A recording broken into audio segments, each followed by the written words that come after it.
resignation.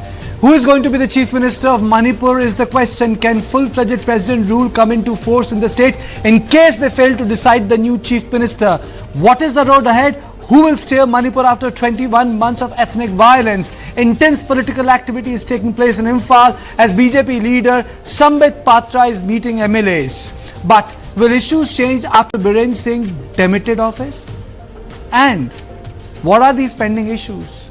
Biren Singh continues in office for now, but numbers have become an issue for Bharatiya Janata Party. The strength of the legislative party. On top of it lies the issue of sub judice tapes, and how will the party steer the legislative assembly. Attention therefore now shift to his successor. The frontrunners for the same post include Mr. Khemchand Singh, T. Bishwajit Singh and Manipur Assembly Speaker Satyabrata Singh. In this edition, I'll be joined by a number of eminent personalities who have observed Manipur conflict, violence. They represent societies, special interest groups. They're specialists in their own right. And they are being important in setting the Manipur narrative. In this context, I'm joined by Dr. Saren Haukep, spokesperson, Kuki National Organization, Professor Bhagat Oenam, concurrent faculty, Special Center for the Study of Northeast India.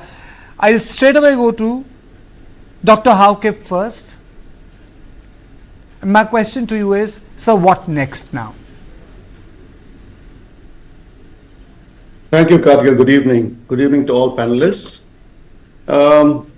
What next is to ensure that normalcy prevails, returns for lasting situation where the people who are suffering, particularly those IDPs, are looked after and their needs adequately met.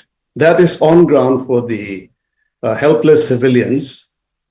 And second is to ensure that there's no incidents of violence coming up again.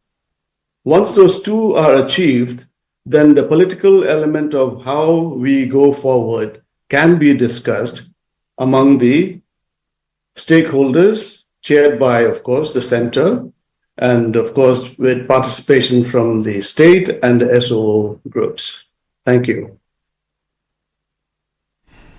Professor Oenam Bhagat, the Chief Minister has gone, but the issues that have dominated Manipur continues to be there.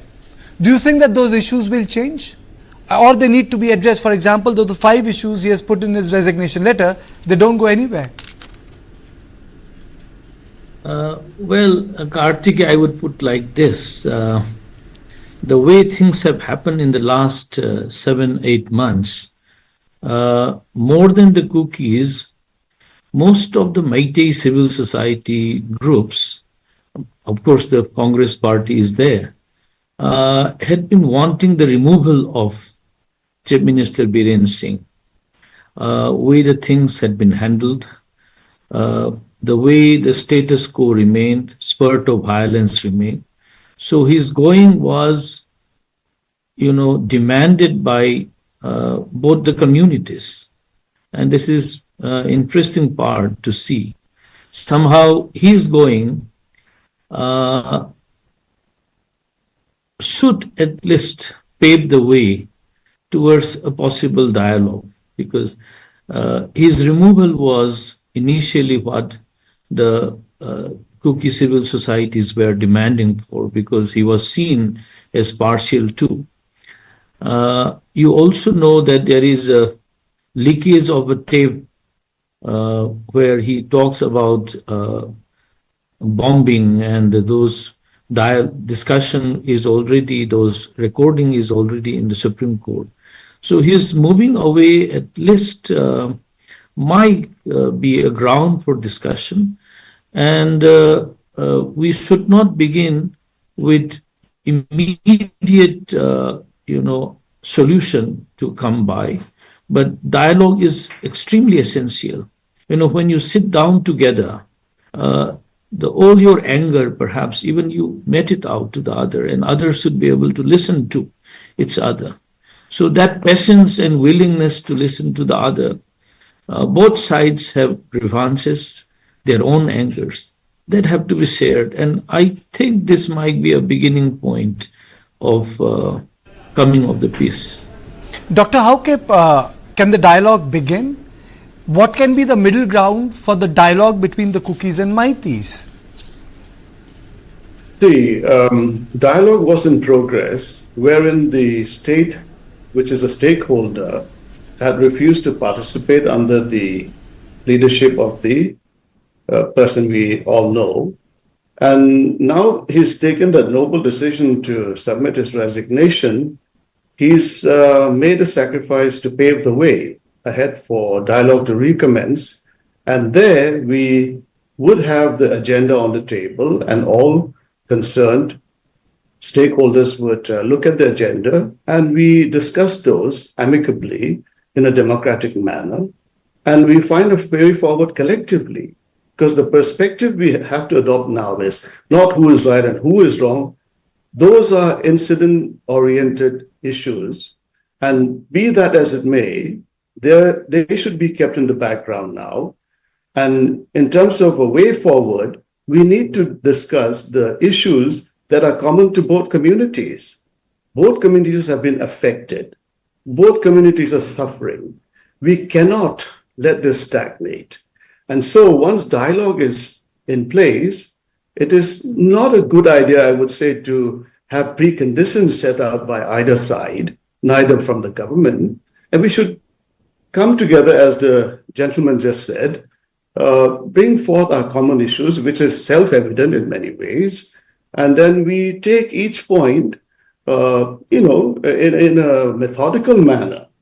And there the convener of the meeting would be able to lead the dialogue and monitor it. And I'm sure we will make advancement in terms of resolving issues that affects us all for a solution that will be beneficial to both sides. Okay, and on this, I would like a response from Professor Yumnam Bhagat. How important would be the state of sue agreement in context of the larger peace process, because that has become a very contentious issue. So can you just broadly tell me, Dr. Haukip and then Professor Bhagat can respond to it, where will they be placed in context of a conversation and narrative? Yes, see, SOO is a center's initiative, and the whole purpose of it is so that an atmosphere conducive for dialogue will be in place. In practical terms, there should be no incidents of violence from either side of the community against each other, nor against the security forces. So when you have that conducive atmosphere, then you can talk sensibly. Both sides have reasonable people, rational people, where the main concern now is the people entirely from both communities. We belong to one humanity. And here, with the help of the center and the state government and the SO people, we should chalk out a program where we go forward. And SOO, in respect to the hills, I'm party to it. I have full knowledge that with respect to the hills, ever since SO was signed, there is palpable peace dividends. People in the hills have started taking loans, buying cars, building houses. People venture out in the evening. Those are positive dividends of peace. Now, in no way is SOO an obstacle to anything that is in terms of improving the quality of lives of people. Before SOO, incidents of killing, kidnapping, extortion was very heavy in the hills. I can't speak about the valley because SOO pertains essentially to the hill people, because the SOO groups represent people, the population from the hills. So given that nature of SOO and the purpose for which it was set up, there's no need whatsoever to be wary of the idea of SOO. perhaps people have different apprehensions based on perhaps information that is not complete. And for those sort of ideas to be dispelled, we have to present the right picture of SOO. It's a tripartite agreement among the center, state, and the SO groups. And so within that, on that platform, which is the only legal official platform where we can talk about our issues, should be honored, because SOO is a legal agreement among the three entities, as it were, the center, state, and SOO. That is the purpose of it. And we keep hearing the Honorable Home Minister saying we need to have peace first and then settlement. Of course, the definition of peace there is absence of violence. So practical, it's purposeful.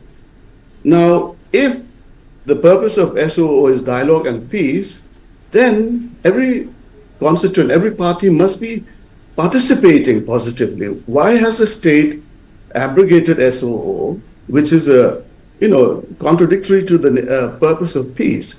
I would like to cite, since I am part of the SOO group, when on February 29th in 2024, SOO was to be extended, we were informed that the state cabinet had unilaterally abrogated SOO. And when we inquired what the reasons are, they said SOO have violated ground rules. So our polite rebuttal was, what about the state forces engaged in the events that erupted on the 3rd of May?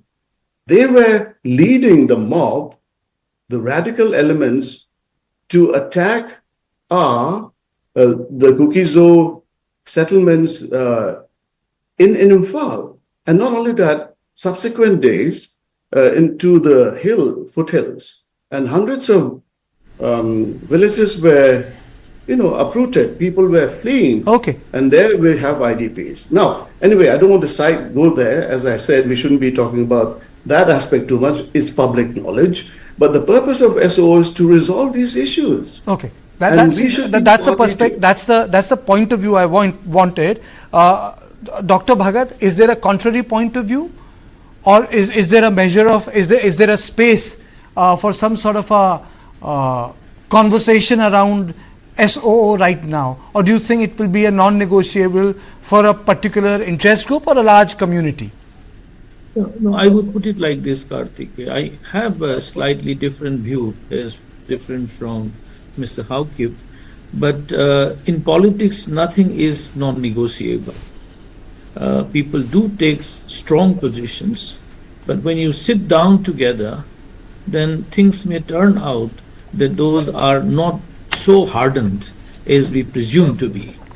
Now, the government of Manipur thought that for whatever reason, that those who were under SOO were main party to this violence meted out against the Meitei civilians. How true, how false, that's a different issue. I mean, there are investigating agencies. I'm only reporting that this is one of the perceptions. And one thing that I am still not fully unsure why it has happened, government of Manipur unilaterally withdrew. Did government not engage with the central government sufficiently enough to have a proper dialogue on this issue? Because once the tripartite agreement was broken by the government of Manipur, things did not improve either.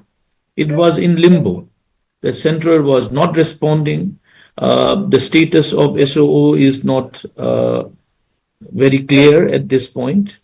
But I would also add or partly agree with Mr. Haukip is that radical elements, if SOO is the one from the Kuki side, among the Meiteis also there are radical groups. And those groups also need to be handled. What the center must look into It is what we see right now is a partial presidential rule. I mean, it is president's rule in the coming. Chief Minister is only officiating as a caretaker, Chief Minister. Now, central government have to handle with those strong radical elements from both sides. They are the ones, the radical groups are the ones who are against the peace talk. So there is always possibility that those radical elements has the power to physically strike violence, physically hurt those who are wanting peace. So this is happening in both sides. So how much we successfully silence them, this group, the radical groups, is also a very, very challenging task. And our roadmap towards peace will largely depend on how central government handles with the radical elements. Dr. Haukip, before I let go of you, a minute or two on this, is separate administration negotiable? Because for a large section of the Manipuri population, the territorial integrity is non-negotiable. See, when you ask questions like that, you are putting a label on the SOO groups saying that you are separatists. We are not separatists. We have been separated by the events that erupted on 3rd of May for physical security. And in that situation, we, to quote somebody, we can, in the spirit of humanity, we can forgive and forget what has happened. But physically, it is impossible for us to return to that status quo. That's the ground reality. It's not because we are being, extraordinary. We, to support that line, took a political demand to the government of India and to the state government in terms of the existing ADC being upgraded to a territorial council, which is within Manipur. Now, that has not transpired because of the problem that erupted on the 3rd of May. So, with questions that you framed, I know you're objective about it, you have no other intention, but what it projects is that we are separatists. And whilst being ousted from our habitation in the valley and in the foothills, we are looking for survival, and we are being sort of labeled or projected as people who are breaking up Manipur. Now, that is a perspective we need to get out of our minds, because we are not separatists. So I would say... No, I think that's a fair point, Dr. Haukip, because the whole intention of today's conversation is not to push for vertical views, as you say. Today's conversation is not to push vertical views. I would like to, in fact, push for views where they bend and meet a little. So, on that note, I would like to say thank you to you, because, I had promised you that I would let you go in the first 15 minutes, and you had a meeting, and so, you could accommodate me that time. But yes, I think the future of Manipur lies in views which can bend and meet. Now I'm joined by Michael Lamjathang Haukip, spokesperson, Bharatiya Janata Party Manipur, PK Mishra, former ADG BSF, and Professor Bhagat continues to be with me. I'll go to Lamjathang Haukip. Mr. Haukip, there is a news that is coming in, and the news is that if consensus is not created in 10 days, there is a possibility of the president's rule. Do you think that the Manipur can undergo a president rule?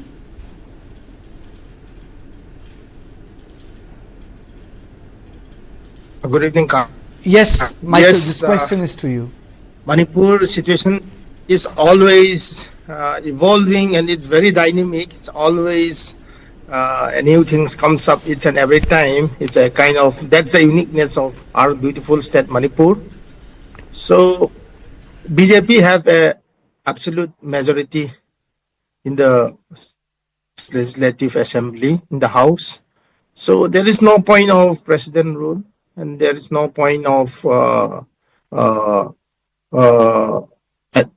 suspension in the Legislative Assembly. It's only a matter of the Honorable Chief Minister and his Council of Ministers submitting their resignation on the very important pressing national security perspective issues that requires the urgent attention of the government of India. So it's only because of the resignation of the Honorable Chief Minister in the interest of the state and the country. So there is unlikely it will not come very soon. These are all speculations, so I don't want to be much into this. Do you have numbers?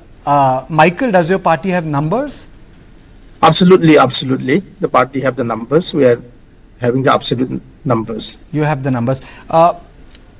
Professor Bhagat, I asked that question to Dr. Selin Hauke. The intention was not that to put the other party as separatists. The intent was that a particular, I mean to say, there are multiple ways to look at an issue. One way to look at it is from the point of self-preservation, which you described. Other is about identity also. It's about your emotional, physical, geographical and cultural identity. So, do you think it's negotiable or it's a non-negotiable thing? Because when I started this coverage, I still remember that the conversation was only around 6th schedule. There was no word of separate administration. People were saying 5th schedule didn't work, 6th schedule is not working, we must have 6th schedule. Now the conversation has gone to a different level altogether. Isn't that correct, Dr. Bhagat? Yeah. I think what Selin Hauke said has a point, that somehow the discourse has evolved in such a way that we have almost started accepting this viewpoint that all the cookies are wanting separation from the state of Manipur, breaking of Manipur, which I think it is not correct.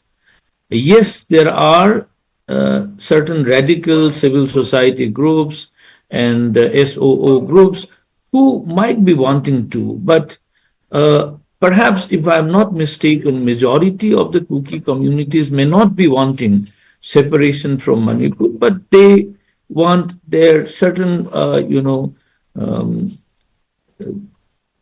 what you call the administrative mechanisms to sustain their own interest, their land to be protected, quote unquote, from the fear from possible annexation or control by the Métis. So all those, are perceptions which can be sorted out. So I think among the Métis too, we must not carry on these ideas that all cookies are separatists, all are wanting to break Manipur. I think our own BJP representative, Mr. Hauke, has suffered a lot for speaking out in the hands of the radical groups. So, in fact, I would say that the discourse must begin with more challenging question. Why are the Kukis and Nagas not very happy in general with the way things are, administrative mechanism or whatever you call representational mechanism in Manipur? And we should be open enough to discuss this out. I have seen that many Métis would prefer a status quo, the way things are previously prior to the violence. But the crisis is not immediate. It has slowly evolved over a period of time. So there must be reasons behind the unhappiness of the Nagas, unhappiness of the Kukis, and also even the smaller groups.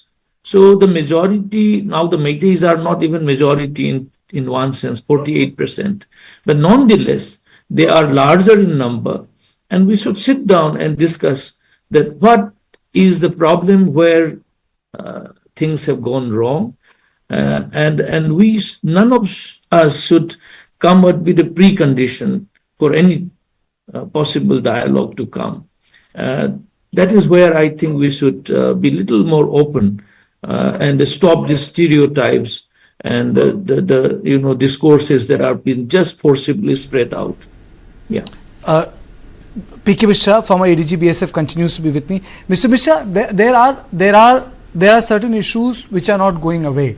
For example, we can talk about the peace process, narrative setting, that's perfect.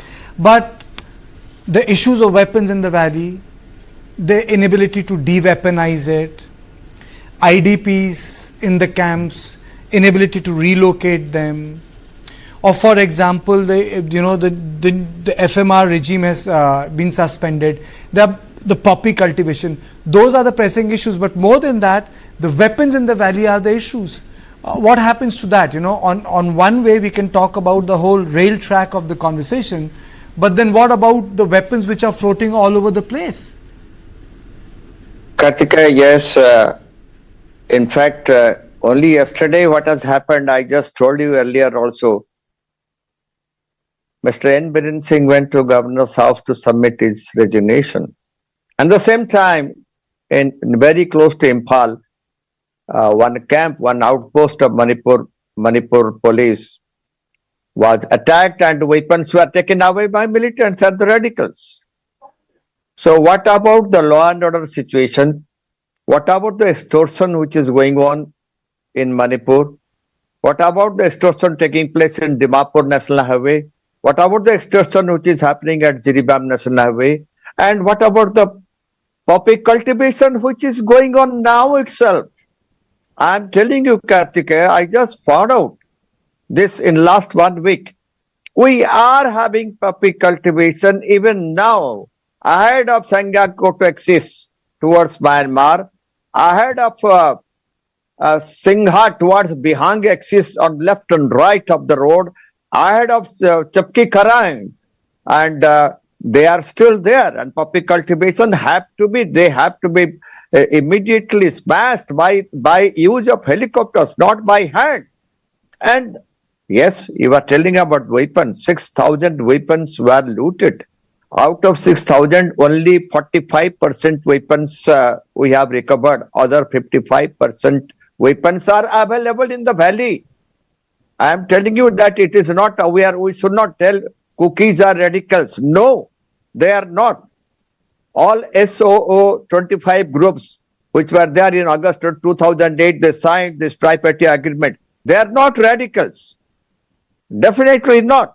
There are radical elements along with them who are there getting the arms from Myanmar, coming with illegal migrants. And the weapons, you see, the weapons, American weapons which were there in Afghanistan, M16, M18 rifles and M4A1 carbines, which are not there in India. It is available in Manipur. And narco-terrorism, I will tell you, Kartikeya, I just spoke to Churachandpur now, today itself. Narco-terrorism is still there. Drugs are still coming. Of course, fencing is going on. Fencing will take time. But I am telling you, the border is still open. And whoever who came earlier, that is a different issue. But jihadis are coming, militants are coming, radical elements are coming, they are crossing also, and weapons are coming from Myanmar, which have to be stopped. And you see, of course, I just listened to all the speakers. The political dialogue, definitely, it will be political dialogue will continue, and whoever takes over, whether it is Khemchand ji or it is Bishwajit ji or it is even Satyabrata Singh, that is a different issue altogether. Or at last, after 10 days, if Article 356 is being promulgated and from President's rule, it comes also. But the main task is law and order problem. Until and unless law and order problem is not solved, the violence is not stopped, the weapons are not recovered, the border is not sealed with Myanmar. Just hold on. Yeah. General Shaukin Chauhan, former DG Assam Rifles, joins me. Thank you so much, sir, for joining me. Today, I'm not going to steer conversations on specific nitty-gritties, those issues which can, spark very bitter repartees. I'm going to keep it to general but the bigger topics, like the one which I raised of the weaponization, or the importance of the Sioux agreement, or in context of the territorial integrity, which I asked Professor Bhagat, or does BJP has numbers. Do you think Manipur is a law and order issue, sir? Or do you think it's slightly more than that? I mean, is it correct to just see money from the prism of law and order? Because... Good evening, Karthik. Thank you for calling me to the show. It's a pleasure, sir. I am absolutely clear that it is not just a law and order problem. It's a much larger issue. It's a much larger situation. And it has, because it has an external ramification also. Because there is an involvement of insurgents coming in from Myanmar and Burma. And that, along with the long-standing insurgency inside Manipur, that along with the looted weapons, that along with certain groups that have armed cadre strength of more than 5,000, could be 2,000 as far as the Arambai Tengor is concerned, but then you have the two groups also. You have a huge different amount of people coming in with different kinds of weapons, as the ADG was saying. So it can't be a law and order problem. The police can't sort it out. You have to have an armed force looking at all these issues together. And it has to be in sync with the guarding of the border. Everything, Karthik, is connected to what is happening in Myanmar, what is happening inside Manipur, and how do we stop people from coming inside from Myanmar, and as well as how do we stop people from killing each other inside Manipur with the kind of weapons that they have, the kind of armed cadre that they have, the kind of training that they have. And first of all, Karthik, these tribes have started looking at these armed cadre as their protectors, which is causing a huge problem. Because till the society gets together and says that these armed cadre are criminals who are going to extort money from me, till then they will not stop their sons and daughters from joining this insurgency.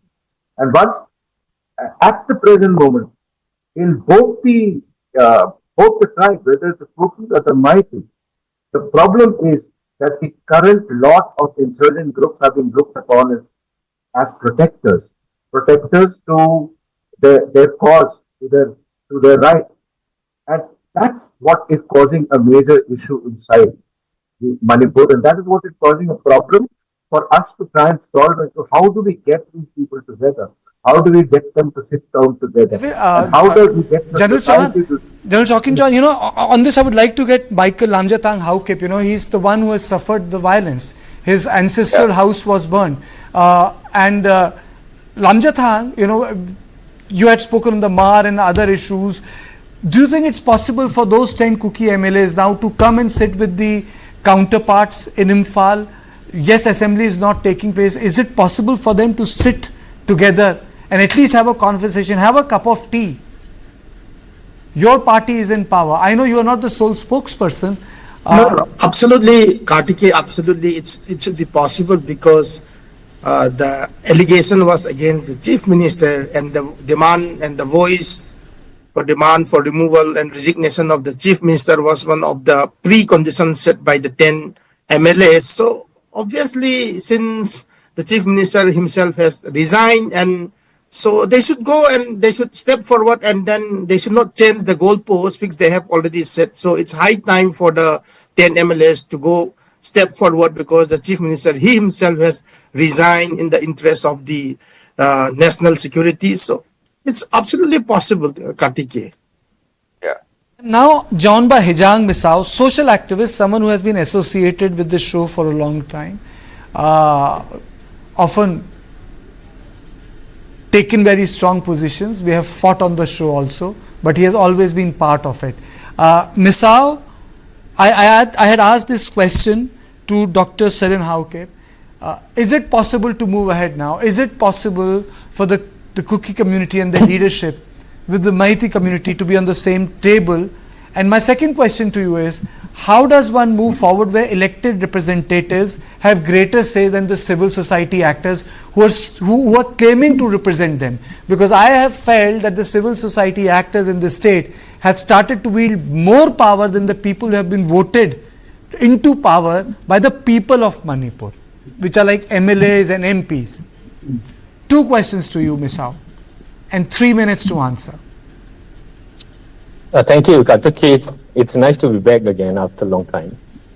But it is always easier said than done. the gravity of the situation needs to be understood before one comes to conclusion. And saying that the elected representative from both the communities should come together and sit together, it is easy to say that, but I mean, you have to also, I mean, have a thorough studies on the ground realities. Now, when you are saying the elected representative have more power, I think we should also be clear on that, because these representatives are the people's representative, and they are only the voice, and they have to act on the wishes and will of the people who elected them. Now, considering the present situation which is taking place in Manipur, I think the resignation of the Chief Minister, I think it's welcomed by everyone, not only by the Kukis, even the Meiteis, because there are larger numbers of population among the Meiteis who are not satisfied with the way how he is handling the situation in Manipur. Now, as per the video, as per the audio leak, which was, proven true by the True Labs. Oh, I continue, Misao, I continue with the stated position. Till the court observes, comes out by the direction, we stay out of it. That's my stated position in the program from the beginning. Till the court says something. What I'm saying is, it has been already, it's a sub judice matter. All the social media. Today, it's a sub judice matter. Today, I don't want to walk that path. Today, I don't want to walk that path. Now, what I'm saying is, like, in spite of his resignation, I think I must make our stand very clear. Our Chief Minister has resigned. It's welcomed by everyone. But I must make our stand very clear. Our political aspiration remain the same. It is unchanged. Our political aspiration is nothing but to become a good citizens of India, to become a contributing citizens like our forefathers who have fought for India's independence under separate administration, which we call it Union Territory with legislature.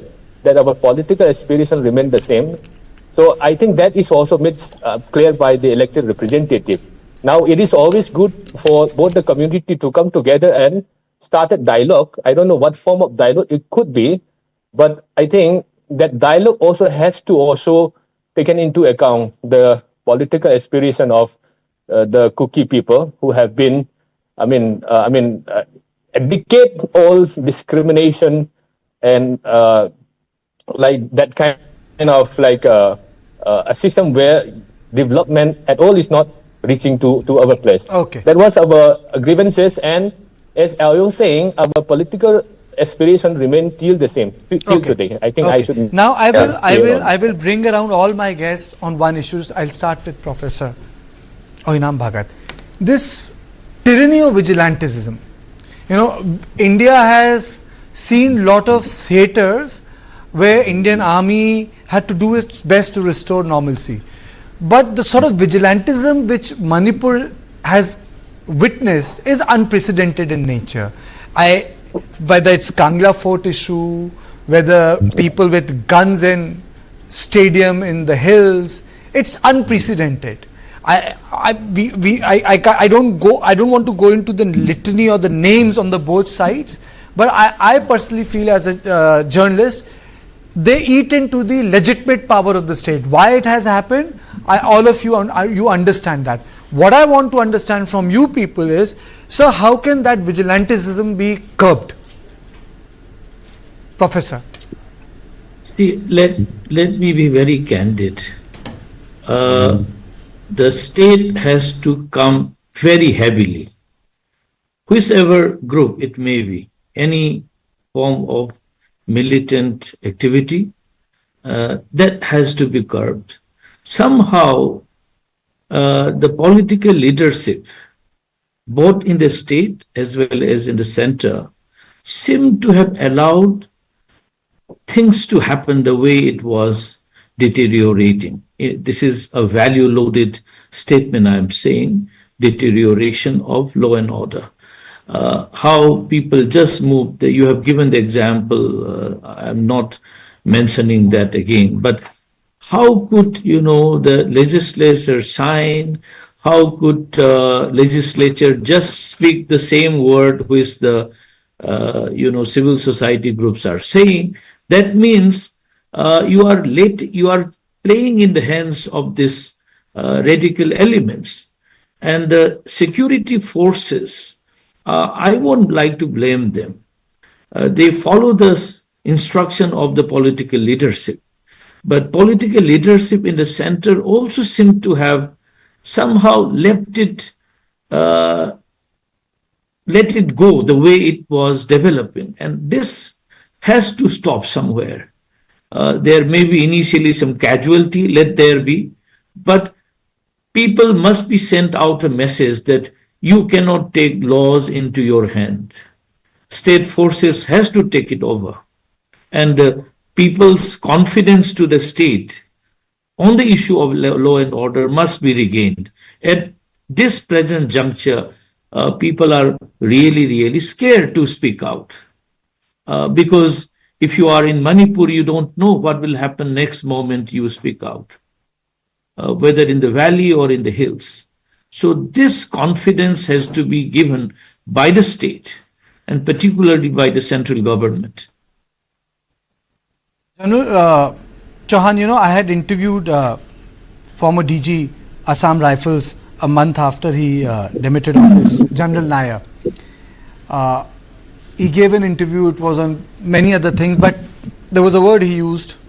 There are two separate police, and there was a press conference done. The action of the state relies on the cohesion. And the cohesion also has to, cohesion does not work at the level of society. It also works at the level of the people who man the security. How can that cohesion come? What Professor Bhagat is talking about is a cohesive action, a resolute action. But that resolute action comes when there is cohesion. At the cohesion at the level where the writ and the force and the voice of the state is implemented in a unitary way. General. Karthik, I absolutely agree with what Professor Bhagat said. He's absolutely right that we have to be, the state itself has to be the arbiter. It cannot be the security. And it cannot be the civil organizations that have not been connected to this part. Sir, there's a General Chauhan, there's a bit of a problem in your audio. I'll come to you. Let us fix that. In meantime, I like my other guests to respond to it, and I would like Mr. Mishra to respond to this. Mr. Mishra. Mr. Karthikeyan, yes, I have listened to your question. Definitely, we have enough forces. The political leaders, definitely they will think better for the state. They always think that the state should prosper. And what will these forces will do? It is not only paramilitary forces or the army or the Rashtra Rifles or Assam Rifles. It is the Manipur police. I am telling you, Karthikeyan, we have to strengthen Manipur police to our maximum because they are son of the soil. They are Kukis, they are Maitis, they are Pongals, they are Nagas, and they belong to the state. I will just give you another instance. How we have achieved result in Chhattisgarh against the Naxalites by the DRG, by the STF, by the Cobras, by the IRB battalions of tribals. So, the main part is we have to strengthen Manipur police, and they are son of the soil and they are the best judge to find out and to cooperate. They know how to operate in whichever area. Mr. Mishra, are you saying that the cohesion and cooperation has increased and improved? Unlike last year, it's doing much better. Are you saying that? Definitely. You see, Karthikeyan, you see last 2-3 months, you see what are the operations they have done. It is not only Assam Rifles, the Manipur police. Yes, you see, there will be casualties, there will be some negative aspect, like yesterday one small camp was looted and weapons were looted. Okay, these things will continue. But I am telling you, I have seen Manipur Rifles then. For about 10 years, I have seen them. They have developed. and it is better that we should see that they are developed technically, and we must help them always. I think that's a good news you are giving, because you keep on going to that area. If you are saying that the cohesion and the unitary action is happening, so I think it's a good news. It is happening. It is happening, and you see, the best part of it, Manipur police is having. They are having cookies. They are having maitis, and I found there is a lot of Nagas are also there, and even there are other people also in Manipur police, and they are second to none. Earlier also Manipur police, they were deployed in Delhi. That's a very good thing, you know. That's a very good thing. I remember debates 1.5 years ago, we would have such polarized opinion on various security forces working, and I don't find them. I think that's a very good news. Misao, you wanted to come in? Well, I was trying to say that, I mean, when PK Mishra was saying there's certain level of cohesion, I also doubted that, because in fact, the police forces are there, but there's clear division on different lines. Just see the buffer zone which is existing still there, and those police forces which belongs to the Kuki community cannot cross the buffer zone. And where do we say there's cohesion? I mean, when there is a certain level of situation when all these police forces, irrespective of which tribe or community they belong, if they can work collectively side by side, I think that Misao, we can say cohesion. I'm not shying away from this debate. I don't see any cohesion. I'm not shying away from this issue. I'm falling short of time, so I need to go back to General Chauhan. But you used a word, and I'm going to pick on that, because I think that is also a problem. This word buffer zone, I don't know where has this word come in. What I'm trying to say is there should be certain level of You have said something very important. You have said something very important. It's not. I'm not shying away. I'm not shying away. I don't shy away from hard debate. But you used something very important, because when I started this whole Manipur coverage, there was no word buffer zone, and then somehow it crept in. How do you break this buffer zone? Where has this zone come, General Chauhan? This buffer zone. I mean, so Manipur is one state. I, as an Indian, I have been to Manipur. It's such a beautiful state. It's a beautiful place. And now, when we talk, we say there's a buffer zone. Exactly. Karthik, this is the actual problem. That the idea that these two tribes can create between themselves a buffer zone, they can, it has become the new normal. It is one state. And it is one state where different tribes live. And if different tribes are living in that state, it's important for that state to understand that the tribes must live together. And if people are not feeling safe living with each other, then it's important that that feeling of safety is brought in by the government, by the administration. The administration, Karthik, must be seen as fair, as being able to deliver justice, and be able to deliver justice, sometimes hard justice, but fair justice. And that's an important issue, that unless we are able to get all these forces in synchronization, in sync with each other, we will not be able to create this. Now, what was happening is that because people felt that the political administration, one particular political administration was not supporting them, and therefore they created this large problem between them, and therefore, as Haukip said, that a buffer zone has been built. A buffer zone not just physically on the ground, it's a buffer zone in the mind, that I live in safe areas now, and my protectors are the insurgent groups who've taken up illegal arms in the state. Absolutely. All that has to break, Karthik. And who is going to break them? It is the youth of the country. It is the youth of Manipur that has to get together and say, don't sacrifice our future. Absolutely, sir. And absolutely, sir. I've really run short of time. I'll just take a closing comment from Professor Bhagat. I'm sorry, Mr. Mishra. This is going to be a rolling coverage. Professor Bhagat, closing comment from you. I'll just close down with this buffer zone, that this buffer zone, both physically as mentally, this needs to be broken. And more than the physical, what needs to be done first is the state of mind, that you have to be willing to listen to the other, cooperate with the other. And that we need a good leadership at the moment. And I would go even to this extent that we need a chief minister now who is acceptable to across community line. We must have a leader who is the Meiteis, the Kukis, the Nagas, all feel that this man is not biased. I mean, whether Biren Singh was biased or not, I'm not going into that. But there was a perception from the Kukis that he was biased. Meiteis were also having a biased opinion about him. So now we need a leader who will be able to accommodate to the concerns of all. And that should be the beginning point now. And I would, at the end of the show, first of all, I thank all of you, including Dr. Salin Hauke who came.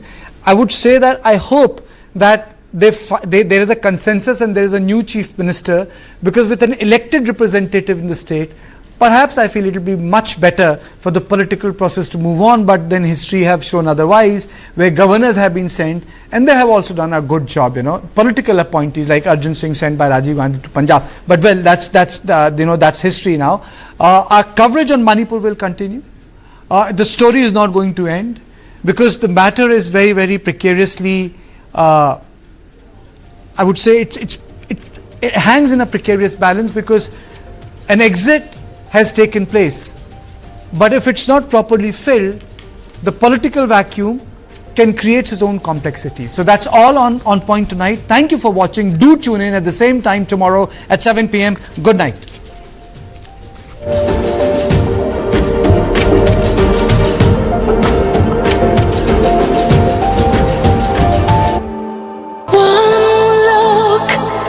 And I'm falling for you like crazy. Ah, boom, boom. Every heartbeat is only for you. Every breath, every moment with you. Shall we do it again? My heart goes boom. Unlimited Love. Bookings open on 14th February.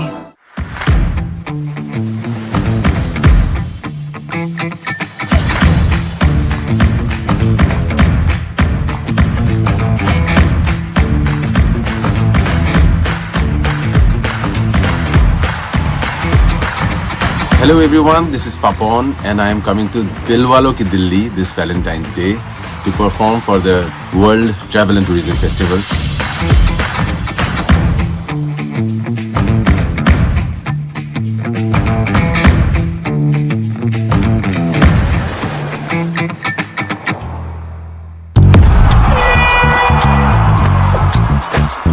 इस खेल में अब खेला होगा, हर नहले पे दहला होगा। बड़ा है स्टेज, बड़ा है पूरा भारत साथ खड़ा है। We are the tigers. साथ खड़ा है। We are the tigers. Game बड़ा है। Dribble like a rap, pass, pass, pass, pass, pass, setting up the trap. Kick it hard in the booth. Chuck, there for the ball.